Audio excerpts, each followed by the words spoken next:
Olá, segundo ano. Então, aqui nós temos os exemplos, tá? Da função algo, que foi o que a gente iniciou hoje.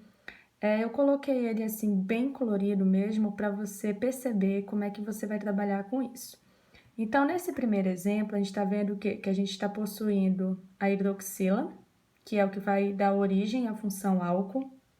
Você tem uma ramificação e você tem uma dupla ligação. Por que a contagem foi daqui para cá e não o contrário? Porque esse cara aqui, olha, que é meu grupo funcional, deixa eu segurar, que é meu grupo funcional, tá? Ele vai ter o que? A nossa prioridade.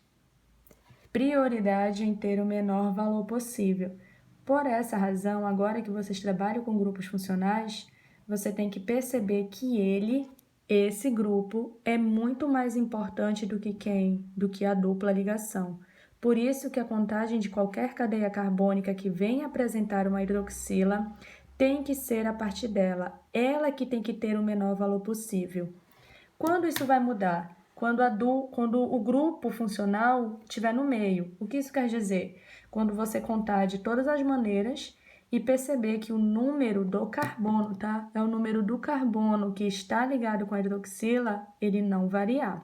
Quando isso acontecer, quem passa a ter prioridade, se a cadeia apresentar, vai ser a dupla ligação, certo? Então, essa cadeia aqui, ela tem um grupo funcional, ela tem uma dupla, que é a insaturação, e ela vai ter uma ramificação. Como é que vai ser o nome dela? Vocês estavam identificando a posição de ramificação e insaturações.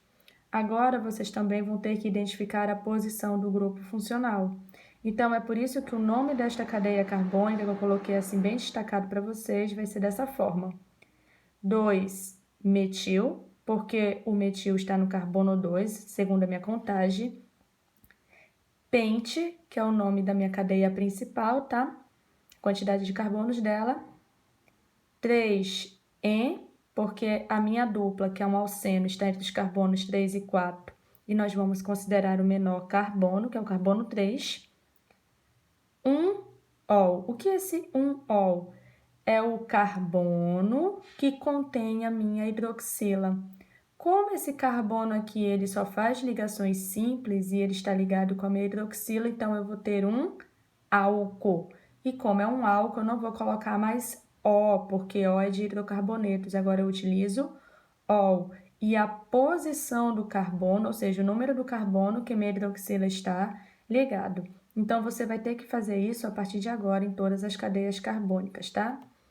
No segundo exemplo aqui, eu vou ter um fenol, só que esse fenol ele vai ser ramificado. Eu tenho o meu etilzinho aqui. Você está observando que ele está na posição 1 e na posição 2, então é a nossa posição orto. Então, o nome dele pode ser 1-etil, tá? Fenol ou ortoetilfenol. Mas, professora, por que não é 2-etil?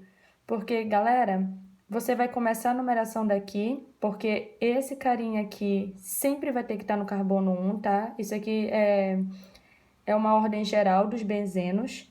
E quando eu tenho o benzeno ligado com uma hidroxila, eu já sei que esse cara é o fenol. Então, você não pode começar a numerar daqui. Você tem que começar a numerar daqui de cima, porque é ele que vai indicar a posição. Isso daí é uma regra geral de benzeno que eu vou passar futuramente para vocês, tá? Mas saibam que você vai ter que começar sempre daqui e depois daqui. Então, pode ser 1-etilfenol ou ortoetilfenol. Sempre que você tiver um benzeno ligado diretamente com uma hidroxila, você vai ter o nosso fenol. Nesse terceiro exemplo aqui, eu já estou observando que a minha hidroxila está ligada a um carbono que está fazendo uma dupla ligação, então esse cara vai ser um enol. Mas você vai colocar o nome enol? Não. O que você vai fazer? Você vai contar, tá? A sua cadeia, então ela tem 4 carbonos, tem o grupo e tem a dupla, então a gente tem que começar a contagem daqui, tá? Então, você vai dar nome normal, localizando a posição da hidroxila e a posição da dupla. Então, vai ser but, 1-en, por que 1-en? Porque a dupla está entre 1 e 2. e eu tenho que considerar o menor carbono, um ol. Por que um ol? Porque a hidroxila está ligada a um carbono 1. Mas vale ressaltar que isso daqui não é um álcool, tá? Isso é um enol. Qual a diferença de um enol para um álcool? É que o álcool, a hidroxila está ligada a um carbono saturado. E no enol, a hidroxila está ligada a um carbono insaturado. E para a gente finalizar, cuidado que isso daqui é uma pegadinha do Lúcifer, tá? Olha o meu benzeno e olha onde está minha hidroxila. Quando eu tenho essa questão aqui, olha, em que a hidroxila não está ligada diretamente no benzeno, eu vou ter um álcool. Por que um álcool? Porque a minha hidroxila está ligada a um carbono saturado. Então, nesse caso aqui, o benzeno, ele vai funcionar como uma ramificação, tá? O benzeno é o único cara que pode funcionar como ramificação e cadeia principal. Como o grupo aqui, ó, o meu grupinho, não está ligado diretamente nele, mas sim a um carbono saturado, então eu vou ter um álcool. O nome dessa cadeia vai ser fenil, que é o nome da ramificação do benzeno. Etanol. Por que etanol? Porque minha cadeia principal vai ter 2 carbonos, só tem ligações simples, é um álcool e a terminação é ol. Então, galera, esses são os 3 exemplos principais, tá? Sobre a função álcool. Agora é uma questão mesmo de vocês praticarem. Qualquer dúvida, pode mandar uma mensagem, tá bom? E resolva os exercícios. Um abraço, beijo e tchau, tchau.